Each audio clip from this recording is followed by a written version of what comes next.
And then in 1990, the F-14D was introduced. Could you tell us a bit about the improvements on this model?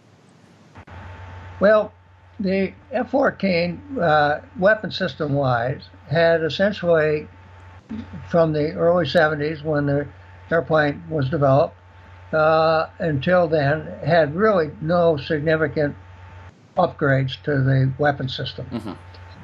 The threat, as everyone knows, increases.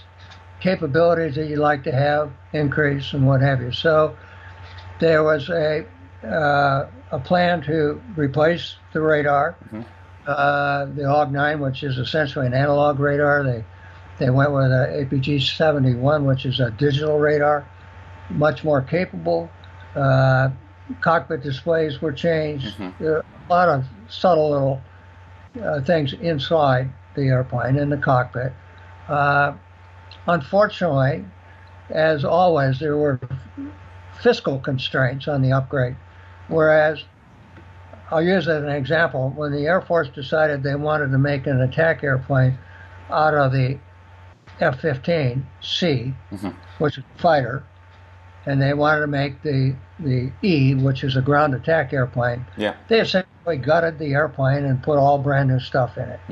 Well, the F-14 going from the A and the B to the D wasn't the fiscal constraints were much stricter. So they did put things in to give it the capability, but it was much more of a patchwork kind of thing. But the evolution of the F-14 initially was fleet air defense, and that's really what the Navy used it for. Then Desert Storm came along, and Desert Storm was all about ground attack. And Desert Storm was the first introduction of smart weapons. And we all know what smart weapons are. And so if you can only carry dumb weapons, nobody wants you anymore because they're never sure you're going to put the bombs where you're going to have them. So the F-14 guys started to think a little differently about, hey, we're out here for combat air patrol and what have you, but we're really not getting into the action, so to speak. And the solution was to put a smart weapon capability on the F-14. And the fleet did it pretty much by themselves. They installed a pod on the airplane, which was a laser targeting pod called Lantern. It was an Air Force pod. It existed already. They integrated it into the F-14, which gave them the ability to drop laser-guided weapons. And that transformed the whole mission of the airplane, because here now you had an airplane that, number one, could carry very large weapons. The airplane can carry 2,000-pound bombs, which are about as big as they have. It can carry 4 of them in the tunnel. It can carry a greater number of 1,000-pound bombs, or even 500-pound bombs. And it has a second person in the airplane that can run the targeting and what have you.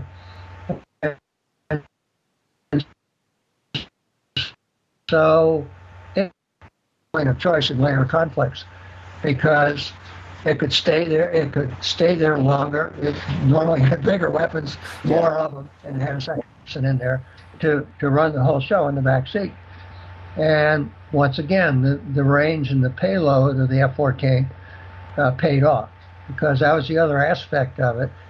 Back in the design stage, what the Navy was facing then is ground attack airplanes and, well, carrier-launched airplanes. If they didn't expend the ordnance that they went off the front end with, typically they weren't authorized to bring it back because of the structural concerns. So they had to jettison it if they didn't expend it on the mission. Well, the Navy put a requirement on the F-14, said anything you go off the front end with, you have to have the capability of bringing it back. And so that was a big requirement.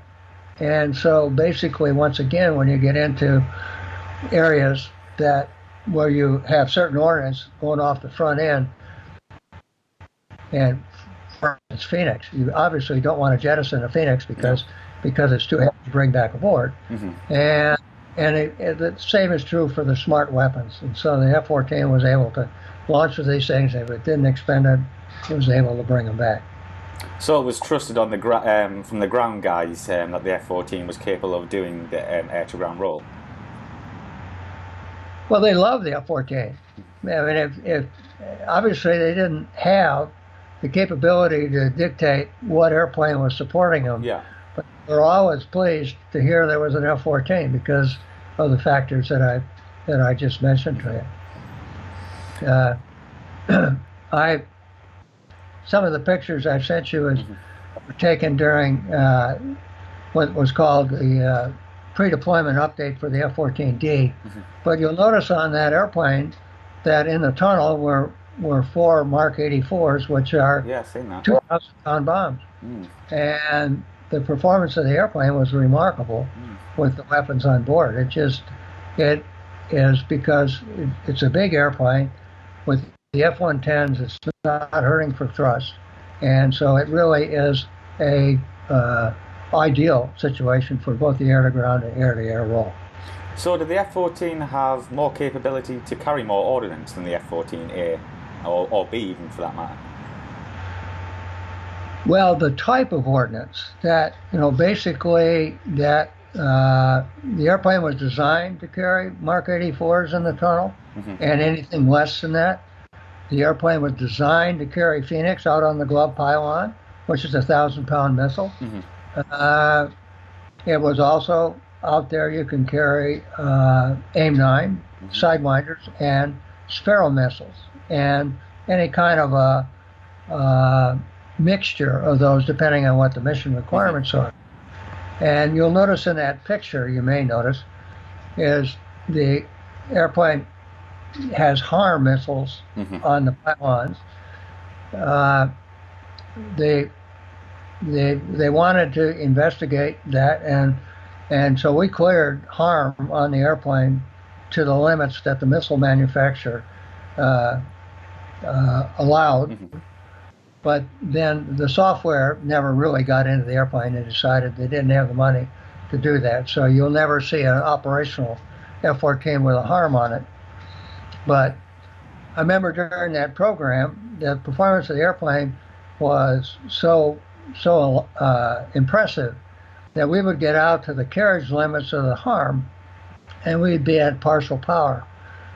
And so we contacted the manufacturer and said, well, we can carry the HARM faster than what you're clearing it to. Why do you have that? What constitutes the carriage limit? And the answer was, we've never had a platform that could achieve the speed that we cleared it to. Yeah. So it really impressive. Because what was carrying what aircraft was carrying them? Was it the F4, maybe the F-16 at that time? The Navy would put it on their attack airplanes. Okay, right. I'm sure the F-18 carried it and whatever. So it was. The interesting thing is the HARM is the effective range of the HARM is not its ability to receive a signal. In other words, if a radar is emitting, it can see the radar from a long way out. But can it get there? Well, it has a rocket motor in it, but does it have the range? Well, that range is impacted by how fast and how high are you when you launch it. And of course, the F-14 could have beat anybody else as far as being high and fast, and it would have increased the effective range of the HARM. So, yeah. So then in 1990, I think the Navy wanted to buy more F-14Ds, but they were refused by the Defense Department. Is this true? Yes. Basically, there's a lot of stories out there exactly what happened. I think it's accurate to say that if the Navy had been able to act unilaterally, in other words, they requested more F-14Ds. There was a feeling within the Department of Defense, and how much of it was political, I won't get into that, but the decision was that the Navy was going to save all sorts of money by just going with F-18s and and cancel any future production of the F-14. I think there's a lot of people that regret that decision, but nevertheless, what people have to understand is once an airplane comes out of production, it's never going to go back into production. Of course, yeah. But it seemed by the time it was retired in 2006, it was at the top of its game, so it seems such a shame. I think most people will admit that of all the airplanes in the airway, which one is the most effective, and I think most people would vote for the F-14. Yeah, and it's beautiful as well. Yeah. So just going back to a bit about your career, you were actually the chief test pilot until, is it 1995? Yes. Could you tell us a bit about that? What your actual role was?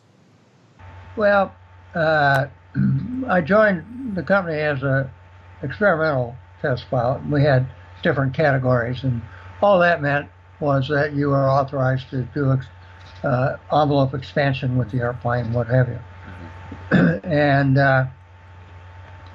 I had been sent out to California to work with the weapons system out there at Point Mugu, and our chief test pilot at the time was Chuck Sewell, and he unfortunately lost his life in a vintage airplane. He was flying an airplane that was a World War II Navy airplane.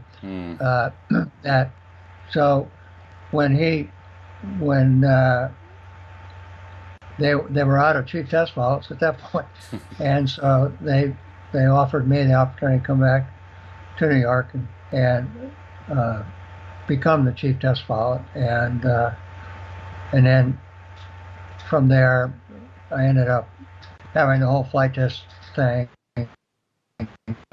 and then we had was the important part of it. I think the most rewarding thing is working with the fleet. These are the guys that are out there with your product. Yeah.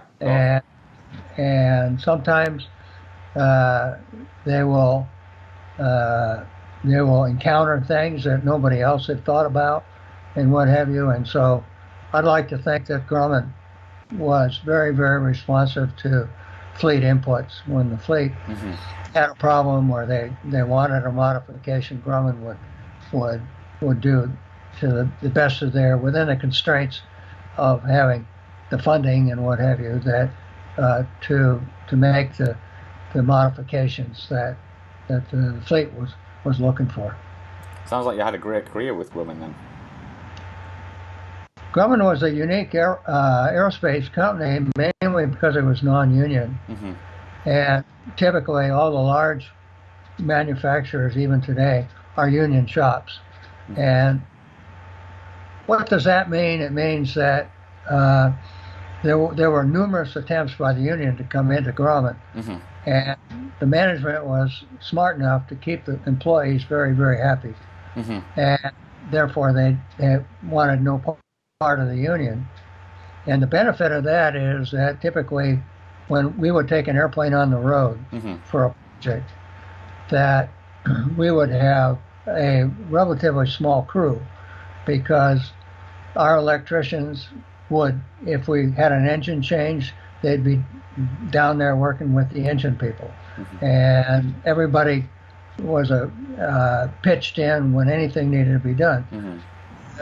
I had a short exposure to the union environment while I was still in the Navy, because I was flying a airplane supported by, at that time, McDonnell Douglas, and I found there that the union rules were such that even small things like putting a ladder up on the side of the airplane for the crew to get in and out, if you were not a designated plane captain, or say you were an electrician, you couldn't do that.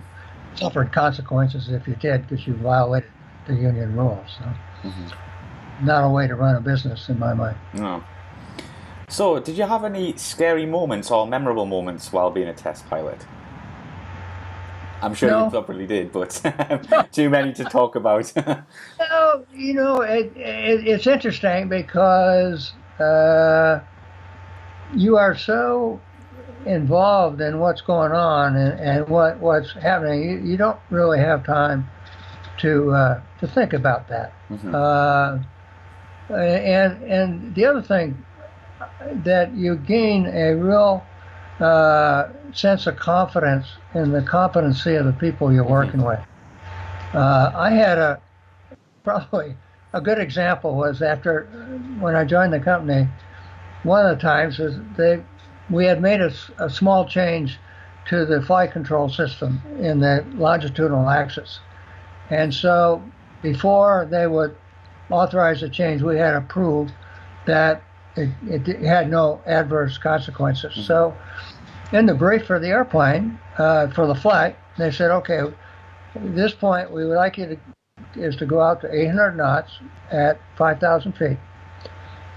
And the airplanes I'd flown previously, the F4 and the F8, both had very high speed capability. But when you got out there, you wanted to be very careful with the airplane, particularly in the longitudinal axis, is that you don't initiate what is called a pilot-induced oscillation, where the airplane starts to porpoise. The bad things are going to happen there. So I'm saying to myself, well, when I get out to 800 knots, I'm going to certainly I'm not going to do anything with the airplane. I'm not going to try to put small inputs in and what have you. Well, the previous airplanes, the F8 and the F4, as the F14 has, they have stability augmentation systems, which are limited authority to stabilize the airplane. And you would never go out to those speeds in either the F4 or the F8 without that stability augmentation system working.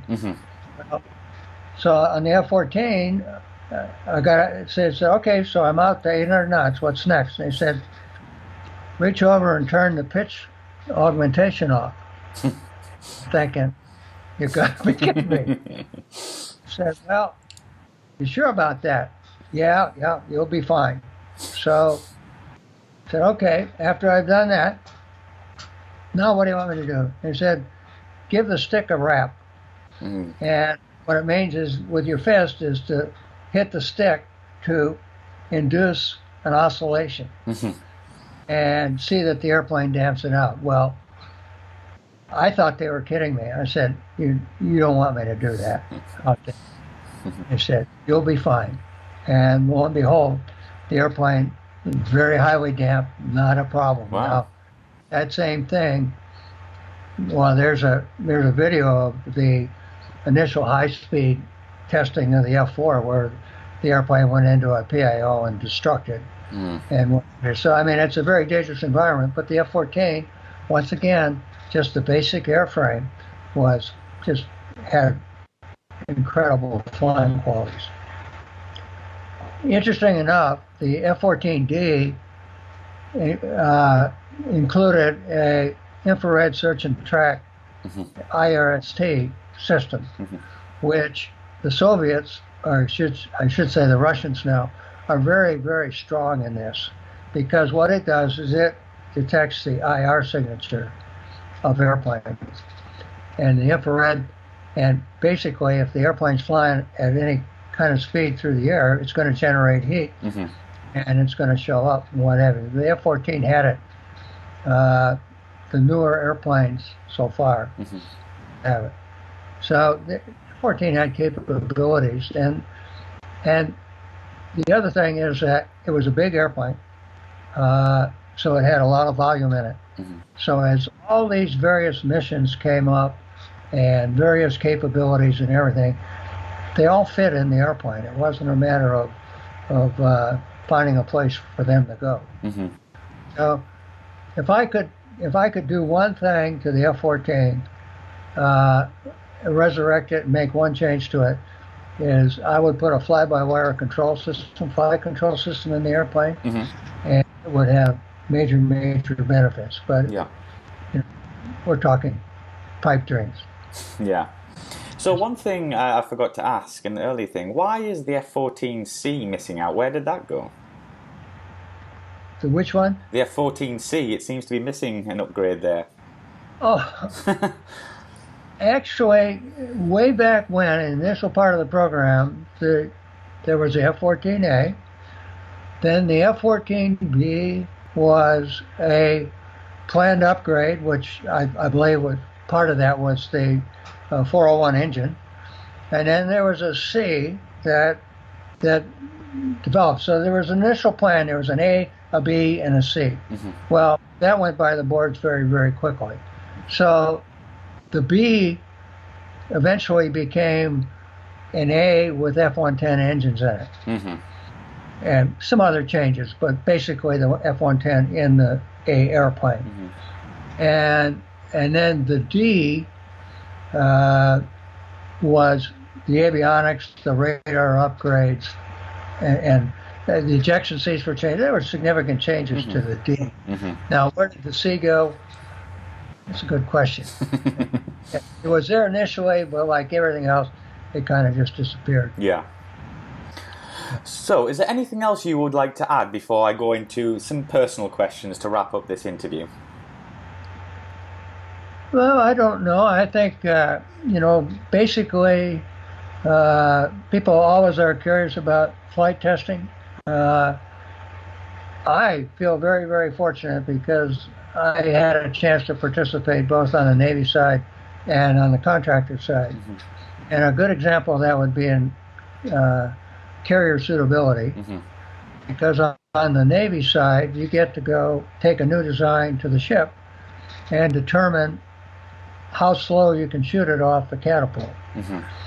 And it's a long process, but it's very, very interesting, and a lot of people aren't even aware of it. But when you get down to trying to determine what the minimum launch speed is, that they actually get to the point where to control the speed that the airplane sees as it goes off the catapult, they actually change the speed of the carrier to give it the correct speed.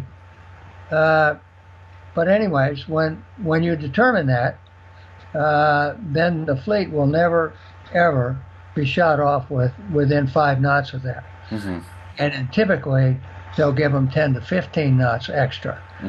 So that's the responsibility of the Navy pilots. And then when you get on the contractor side, it's your responsibility to demonstrate that the airplane has the structural strength to perform the carrier-based mission.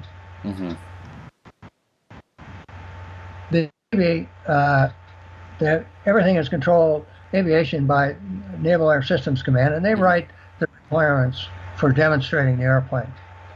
And I think they're very sadistic people because they come up with things like, well, we have to verify that the structural loads are acceptable in accordance with what the spec is.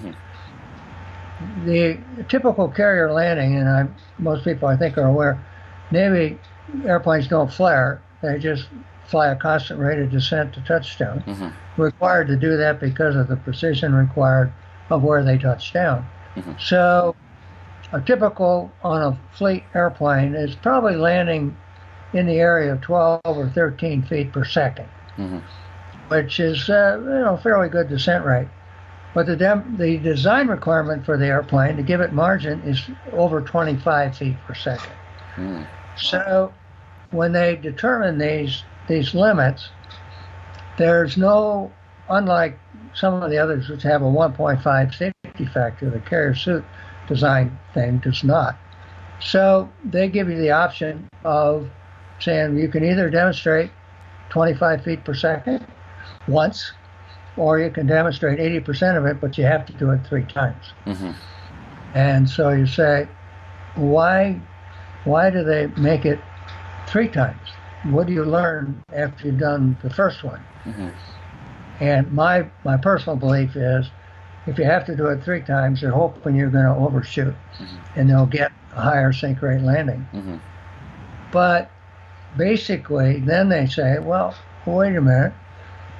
What happens if this would be for a normal landing? But what happens if he's nose down? He dumps the nose in a flat attitude. Oh yeah, we'll make them demonstrate that. So now you got to do the high sink landings in a nose low attitude. But wait a minute, what happens if he pulls the nose up at the last minute and he's got a higher than normal? Yeah, we'll make him demonstrate that too. So you in a nose high attitude or tail low attitude. And then you say, well, what if he was in a rolled attitude? What does that do? Oh yeah, we'll make him demonstrate that. He's got to land with 5 degrees of roll on the airplane. Okay, well, what happens if possibly he stepped on the rudder or something like that and the airplane is yawed? Yeah, that's a good idea. We'll make them demonstrate that. And then they said, but what if there's roll and yaw? Yeah, good idea. We'll have them demonstrate that too. And then they'll say, yeah, but what if roll is against the yaw? Oh, that's a good idea. We'll make them demonstrate that too. And it goes on and on. It becomes it's interesting, and all this is done down in their facility at Pax River, where they have a shipboard arresting gear built into the runway. So all of these have to be done on arrested landing. So while all this stuff is going on, you got to once again land at the proper space so that the hook picks up the wire. So it's very, very interesting. So I suppose it's hard to say, was it more difficult than Navy flying or fleet flying? My answer is yes, because you're flying on a carrier approach. You are flying at a standard speed, and typically the carrier will work to eliminate any crosswind and what have you. And your approach speed, they handle the wind over deck to make sure you're within the engaging speed for the arresting gear. Well, on the beach, you can't control the wind, and so you've got to modify things based on what the wind is. You might be working with a crosswind, but the other thing is you're flying the airplane in a completely off speed. In other words, things that you're either fast or slow, and then you've got to achieve the proper required attitudes, which are all recorded on video. And of course, you have to do this, and then they have to go back and look at it and say, yeah, you met the requirement or you didn't. So it's very challenging work. So yeah, I can imagine very stressful but very rewarding. It is, and they, basically what we did at Grumman is if it was considered hazardous, extremely hazardous, we would not put a second person in the airplane. We would fly it just with the pilot. And so for the whole carry suit program, I had what is known as an Anthropomorphic Dummy in my back seat, which was life-size, weight, and what have you, and he had flight gear and everything, but he rode around in the back seat. And from the outside, it looked like a normal guy in there, except he obviously didn't turn his head or look around. People always wondered, but basically, I think that's one of the things is that I probably have more single seat time in the F-14 than anybody else had, just because of the length of the program. Okay, another important characteristic for any carrier-based airplane is range and endurance. And so basically, in the development of an airplane, in fact, through the lifetime of an airplane, weapon systems change because the threat evolves, the technology available evolves, and so weapon systems are updated. What's much more difficult to update in an airplane is the aerodynamics of the airplane, or the characteristics as I would describe them, of the airframe. They're much more difficult. We had a recent example of the Navy on one of their, in fact, the F-14 replacement was they were concerned about the limited range of the airplane. So they said, well, we can solve that. We will make a slight modification to the airplane and add more fuel. Well, when they did that, the airplane obviously got heavier. And so they said, gee, we've lost performance, maneuvering performance. So really we have to redesign the wing and put a bigger wing on the airplane. And they said, well, okay, but now that you've got that, the performance of the airplane, we need more thrust. So then they looked and they said, sure, we can provide more thrust. However, the new engine is larger in diameter than the existing engine. So they had to redesign the fuselage in order to accept the new engine, and then they had to put new inlets on it to enable the airflow to it, and the new landing gear. Basically, by the time they got done, it's virtually a brand new airplane, although it was called a model change, update, if you will. And unfortunately, they really haven't solved the problem. So what I'd like to do is just take these considerations and look at the F-14 program as a whole. Basically, the first question a person has to ask is, did the airplane meet the threat? And I think unequivocally, the F-14 did in fact meet the threat that it was designed for. Did the airplane evolve during its lifetime to changes in the threat? And the answer to that is obviously yes. Not only upgrades to the radar and what have you, but also the inclusion or the development of a very, very effective air-to-ground capability and photo capability.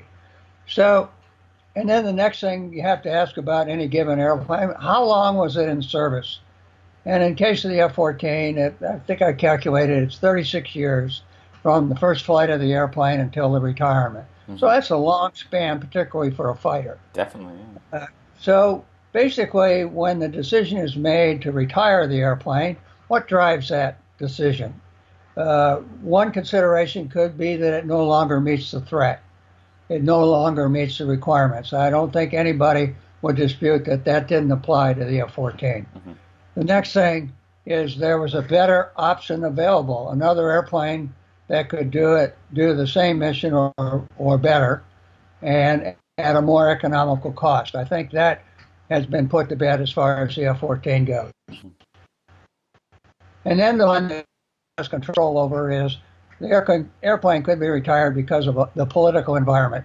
That some politician somewhere decides that they're no longer going to produce that airplane. They're going with another one.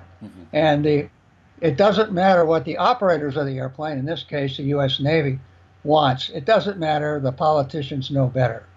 So basically, I want to point out with the F-14, the thing that amazed me is the last airplane that we produced on the line looked remarkably like the first. It did, yeah. I'm addressing not necessarily the weapon system. I'm addressing the airframe and what have you. The major change were bigger engines, but as we've discussed, that was part of the original plan for the airplane. So really, the last airplane we produced looked remarkably like the first one. So if you add all this stuff up, I think I can very confidently say the F-14 program the Navy's ever had. Well, it's been a pleasure, but do you mind if I ask you some more personal questions so we can get a personal side of you? Sure. So, do you have any hobbies? Go ahead. Yeah, we live in the Northwest, and it's the ideal spot for boating up here. So we're into that. We have the opportunity here to take advantage of Mother Nature. We have crabbing and prawning and fishing and cruising and what have you. So boating is a primary occupation for us now, recreation-wise. Sounds very tranquil. And then and then occasionally I get technically challenged, like someone asked me to use Skype, which I have no idea. Yeah, you can blame me for that. So, is there an aircraft you wish you could have flown or tested? Yeah, everybody has a favorite airplane. Uh, the Crusader, which was my first fleet airplane, I always loved that airplane. There is a good example of an airplane that was very, very demanding to land on the carrier. But the fighter pilots were more than willing to accept that challenge to get the performance that the airplane offered. And of course, I spent so much time with the F-14, and I don't have any loyalty left for any other airplane. I can imagine, yeah. Between those two, we had Grumman participated. We designed and built a technology demonstrator, the X-29, which is a forward swept wing airplane. And I had the pleasure of being the project pilot on that.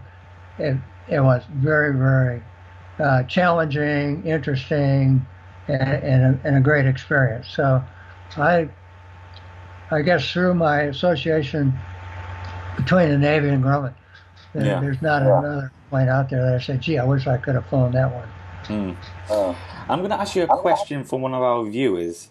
How did the F-14 compare to the F-15? Well, the Air Force, when they designed the F-15, they had one design requirement, and that was to optimize it as a fighter. I'm talking about the initial design for the F-15. Yeah. The Navy, as we've discussed on the F-14, had other requirements: the fleet air defense, the long range, the big missiles, and everything else. So initially, the thrust to weight, which is always an important thing in a fighter, advantage really went to the F-15. So basically, until the F-110 arrived and the F-14, and I would say that a proficient F-14 guy would not be intimidated at all by the F-15. The F-15 is a fine airplane, but that initial advantage of a much better thrust-to-weight ratio went away once we got the F-110. Do you ever get sick of talking about aviation? No, there's a great great story about a woman on a date, a blind date with a fighter pilot, and so over their meal, as he incessantly talked about himself, about what he did, how great he was. And she was about at the end of her chain when he said, well, enough about me. Let's talk about airplanes. Oh, I like that. That's a good one. So I'm probably guilty of that, and hopefully I'm not guilty of the initial part of that. I have a great appreciation for the quality of people that I had the pleasure to work with through my whole career, and it made everything challenging, fun, and in my mind, relatively safe. So I just feel very fortunate to have had the opportunity. Well, Kurt, it's been an absolute pleasure and an honour, because from your career history, you've definitely got some tales to tell. And the F-14 is my favourite plane, as all my viewers will know. So I just want to thank you for joining us on the show. Well, I appreciate your interest, and I think anytime I can help you out or answer any of your questions, we can talk on Skype.